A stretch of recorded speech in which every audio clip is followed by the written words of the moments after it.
Hi, I'm Karon Gibson. Welcome to our show today. I'm a registered nurse and I'm here with all of these books and information, and Gloria Holland, who is our consumer advocate, who's very good at looking at all these books. And I want to tell you, I wrote a book called Nurses on Our Own. And when I went on the publicity tour for that, I found out that all of the hosts hadn't read my book. So I had to say whatever I had to say to make people understand what was in my book. So now I know why they didn't read all the books, because there are just too many books to read. But Gloria does a great synopsis of many things here. So we're going to be talking to you about these books and letting you know about all these different topics about things that you can read that are currently out on the market. So welcome, Gloria. Thank you. And you're right, there are so many books for us to choose from now. We don't even know what all is out there. So this is a nice way to get an overview of some of the things that have recently come on the market. Sometimes it's great to know for a present or someone you know that maybe needs help in a situation. So we always have good products to show you and good books to review. Well, this one that I have here is called the 50/50 Friendship Flow. It's a simple and uplifting way to deepen your friendships. We all have friendships that we've maintained over the years, but now more than ever, it's easy to lose a connection. And this was written before COVID, so now it really is. Those you care about, an uncomfortable feeling of being disconnected from our friends is all too common.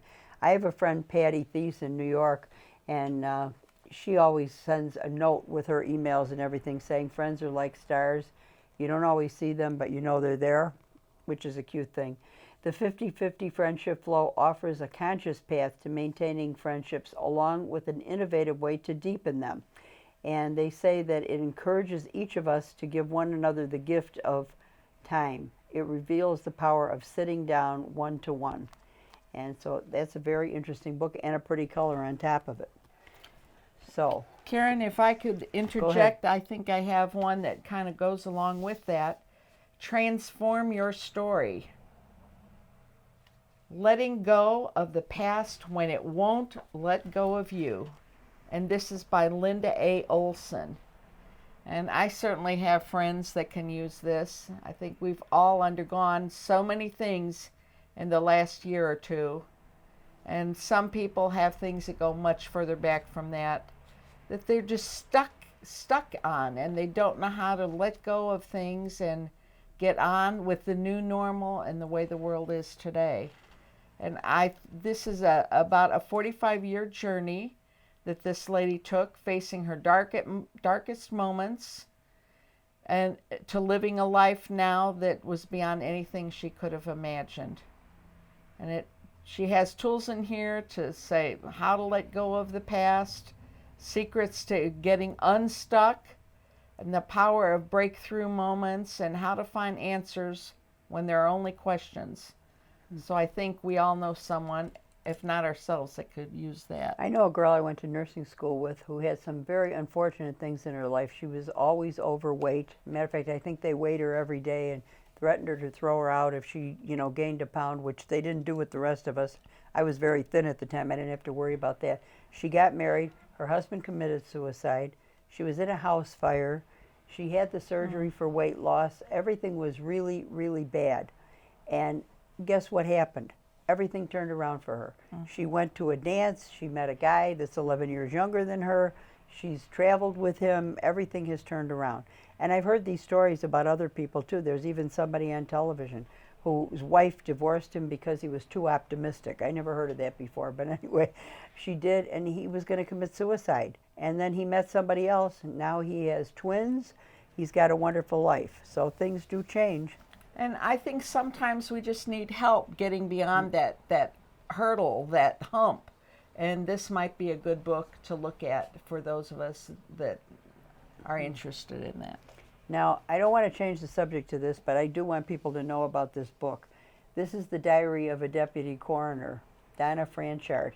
Death, Fear, Love, Emotions, and Spirits. Step inside a former deputy coroner as she describes to you her years as a medico-legal death investigator. What began as her personal diary written to herself, her way of debriefing, began to form a heartbeat of its own. She has allowed her innermost thoughts to be shared to you, the fears, the tears, and anger she battled along the way, and what profound lessons she learned from the dead, but not from the dead, but from the living. And it's called I've Seen Dead People. So this is not a book that you'd want to read if you want to be in a good mood, I wouldn't think. So I just wanted to mention it for those of you who are interested in a coroner's story. Let's go back to good things. Here we go. Keep going. 10 ways to stay creative in good times and bad. And I think, again, this is another one that we could all use and know someone that could use.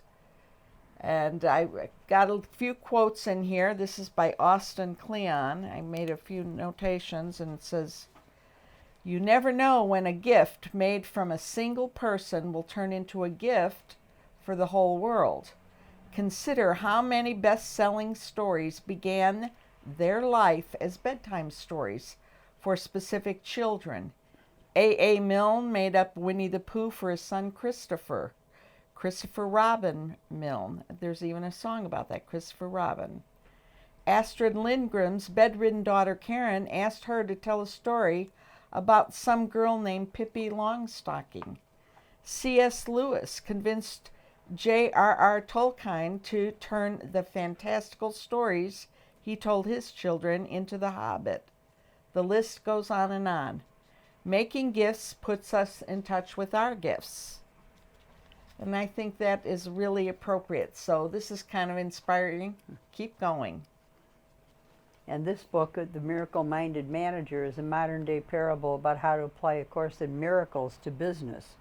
Jack McDonald, who was the CEO of TIPCO, is stuck. His company is trapped in the same old way of doing business, and his direct reports are resistant to change. Feeling like he has hit a roadblock that he can't overcome, he turns to a business consultant, Jordan McKay, who has helped him work through challenges in the past. And this book will teach you to learn to apply the spiritual ideas of A Course in Miracles, the law of attraction, and discover practical meditation techniques, experience transformational shift in thinking. That's another thing. Businesses have had to change tremendously. So it's a good thing to learn. And here's one, Midlife No Crisis. And I think we would all like to have something that wasn't a crisis, because it seems like there's a new one every day in the new world paradigm. But don't dread midlife, embrace it. You have the power to make this new stage of your life the best one yet. Again, something to help us do better in trying times. And this is by Lisa Levine. Now I've got one called If the Shoe Fits, but it's different than, I don't know why they picked this title or this cover. I know when I did our book, Nurses on Our Own, they picked the cover, and it was a picture of us moving and stuff. And actually my husband took the picture. He became a professional photographer by doing that, because they paid him, picked his picture over all the professional photographers. I had no control over the title of the book. I don't know why this is called If the Shoe Fits, but it's Spiritual Truths Illustrated in Great Stories. So, this is by Vanderbilt Brabson III. He graduated from the University of Tennessee, and he's a conference speaker. And another person, who is Frederick Brabson Sr., is a graduate of Johnson University Bible College. And they say whether you're struggling to find the perfect anecdote to drive home a sermon's theme or a Bible lesson, or simply to share a spiritual truth with a family member or friend, you'll find humor and inspiration in the pages of If the Shoe Fits. Because around the world, eager listeners sit patiently at the feet of countless pastors, evangelists, Bible teachers, and parents, expounding on biblical doctrines and spiritual truths. So that's interesting too. Before I get into cardiac recovery, do you want to do no regrets? No regrets? I do, because I think that fits in with some that we've been reviewing here. No regrets living. These are trying times. We're all adapting and going through many changes, but it's the best day we have. You know, every day is the only one we're going to have of that day. So it's better to have no regrets. 7 keys to a life of wonder and contentment. That's written by an MD, right? It is. Harley A. Rothbart, MD, and he's also the author of No Regrets Parenting and miracles we have seen. So will you look back on your life someday with contentment or regret? So in view of everything that's happening, I think we need to all be more self-aware of the choices we're making in those regards. Now, Father's Day is coming up when we're taping this, and this is a book called Love, Dad, How My Father Died and Then Told Me He Didn't, which I find very interesting. When Mike Anthony's father unexpectedly died, his family was left shocked and utterly devastated. However, when a phone call came out of the blue delivering a complete stranger's message that Mike's dad had contacted him from the other side, it kicked off a chain of events that would entirely change Mike's family perspective on life, death, and the transcendent nature of love. Join Mike on his remarkable quest as a skeptical mindset gets challenged and eventually overruled through extraordinary journeys leading to something that would forever change his understanding of reality. It pushes the boundaries of what we think we know, opening the door to new possibilities.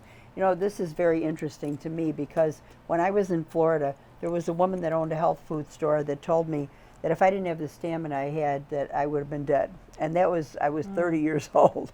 Anyway, she sent me to a psychic who was from England, whose mother was a famous, or grandmother was a famous psychic, and he came here once a year and he would tell people different things about their lives. Well, I agreed to go there, and he knew nothing about me. She knew nothing about me. They didn't know my name, they didn't know anything.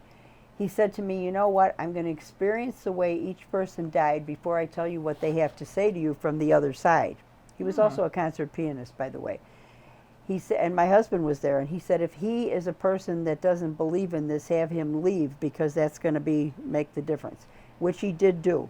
And this man told me unbelievable things. I mean, he said, you just had an anniversary party, and your grandmother said that you've got all the gifts stacked up in your living room in a new house, and you better get that straightened up. And I mean, it was so unbelievable. He told me things to tell my brother. He told me things, but here's the real unbelievable part. When my husband came back, and we were leaving, he said to me, stop, Fred wants you to call his family and say they're okay. Fred had just died, a friend of ours at 57, of a heart problem, very suddenly. So I called his wife and she said, you know what, we live in this big mansion. She said, when my mother died, she appeared to me, but it scared me. So Fred used to tell me, when something happens to me, I will contact you. However, I can't do it in this house, so it'll have to be through someone else. And she was on her way to Florida on a plane when I got a hold of her too. And it was, my husband said, I'll never deny believing any of this again, because where did he get the name Fred? Where did he get the message? You know what I mean? I sat there practically in tears the whole time because he was telling me so many things from people from the other side. So he had no knowledge of me knowing Fred or Fred dying or anything else. He also said to me, Catherine wanted to send me a message. I said, I don't know a Catherine. He kept saying, well, there's something about a scar on the leg or something. I said, I don't know what you're talking about. When my husband came back, he said, you know, my brother, who had been killed in a car accident, his brother, had a scar on his leg, and he said, my mother's name was Catherine. I said, you told me it was Caroline, because I never met her. He said, but her real name was Catherine. So these things do happen. So Love, Dad should be an interesting book. And I also have had some personal experiences with that, Karen, and just here's what I want to say about that is I think everybody is given different gifts, and some people do have the gifts to be able to see and convey those messages, because I've seen it myself. It's pretty amazing. Well, I've had it happen where I've gotten messages about things, but people don't often want to hear that. So no. But if you look at it this way, I would just said about everybody having different gifts and sharing them. That's what people have. So now, speaking about that, the big ordeal, understanding and managing the psychological turmoil of cancer. This book is interesting too, and I have a friend that's been battling it for quite a long time. It's an emotional ordeal as well as a physical one, with known and somewhat predictable psychological responses. And yet most medical professionals and most of the available books about cancer ignore the psychological side effects of the case of depression, leaving patients isolated and alone to deal with stress, anxiety, depression, and existential crisis, so typical of the diagnosis.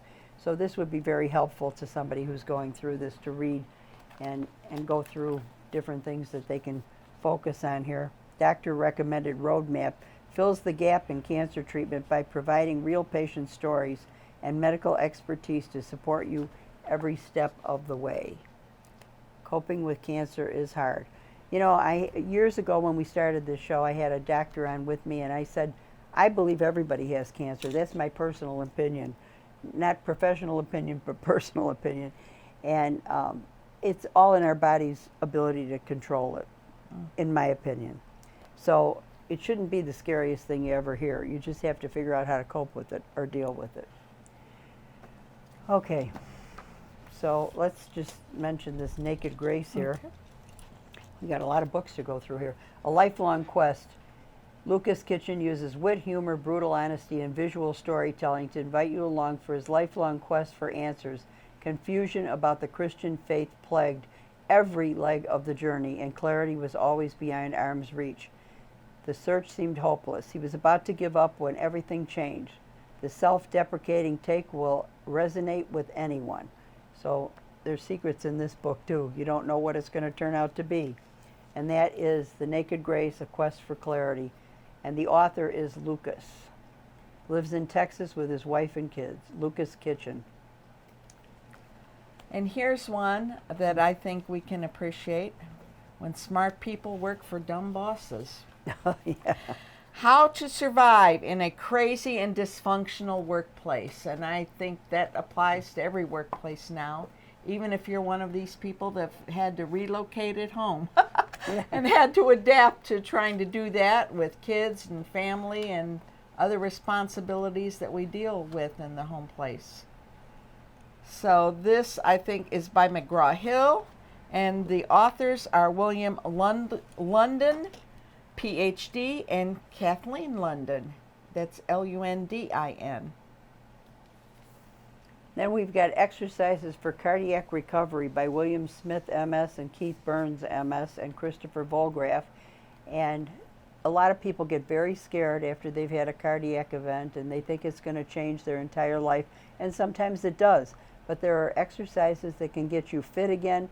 I know somebody whose husband had 1 in a million chance of living through a cardiac incident and surgery, and he did, like 20 years longer. So a detailed overview of how exercise can improve your heart health, clear informative pictures of safe and effective exercise, and detailed instructions.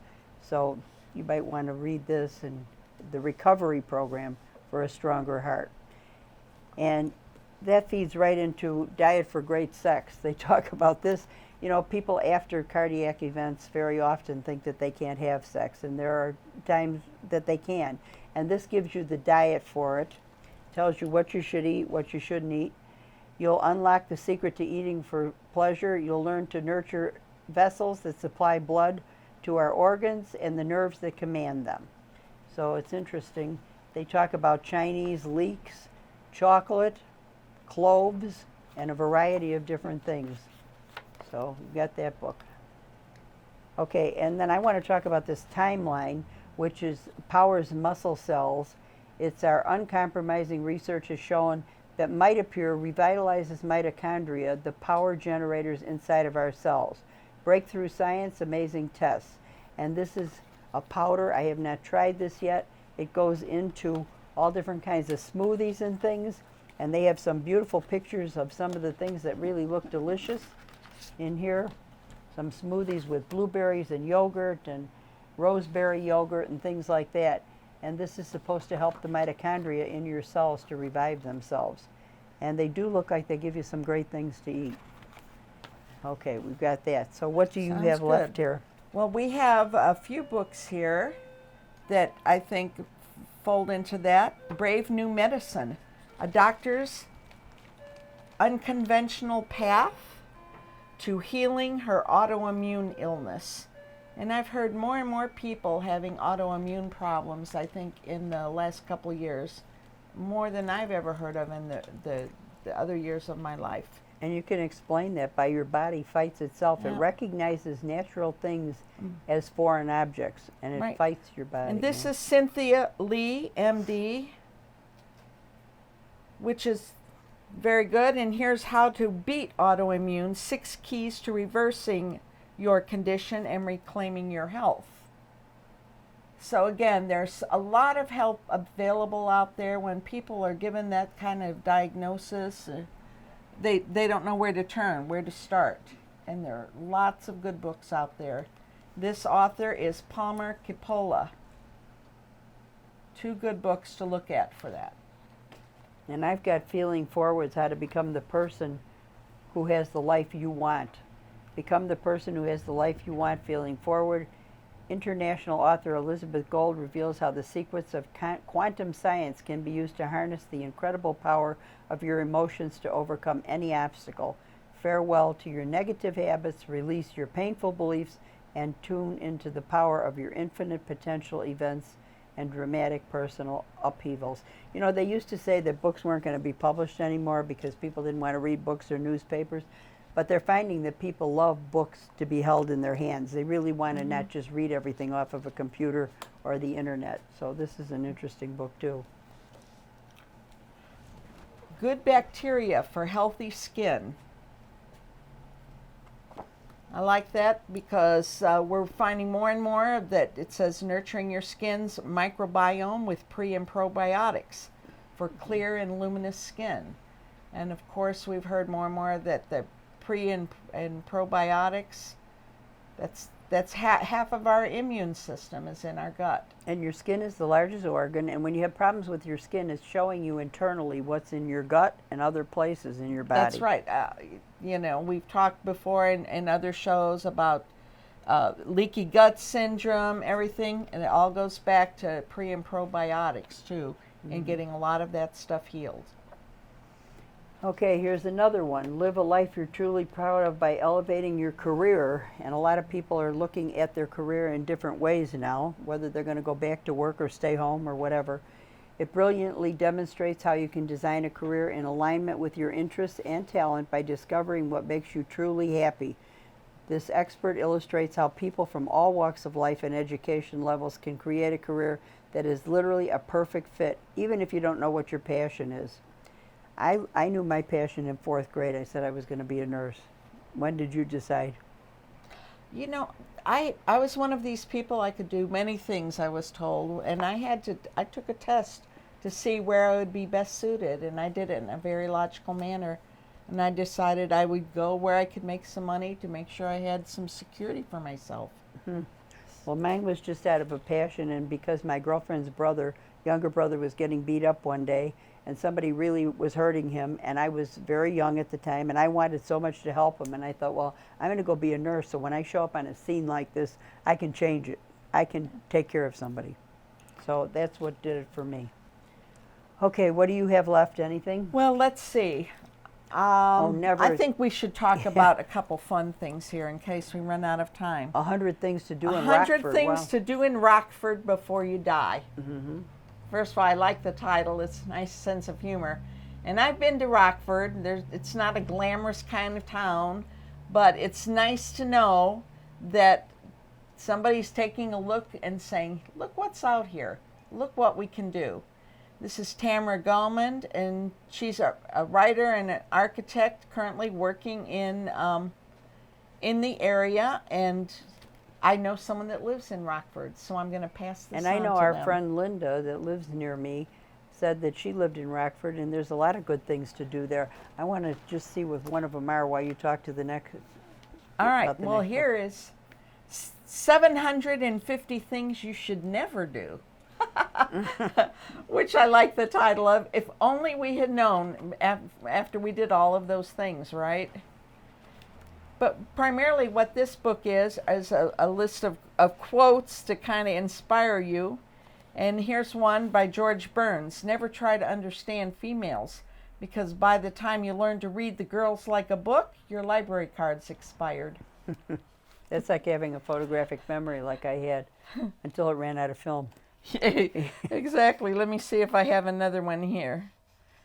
I think I wrote it, tried to mark a couple of them down. Well, I'm in here looking at Rockford while you're doing that. They said head to the Rock for the head of the Rock Regatta, hug a tree, play ball with the Rockford Rivettes, circle the lake at Rock State Park, fast-paced thrills at Rockford Speedway, and experience the apple orchard autumn.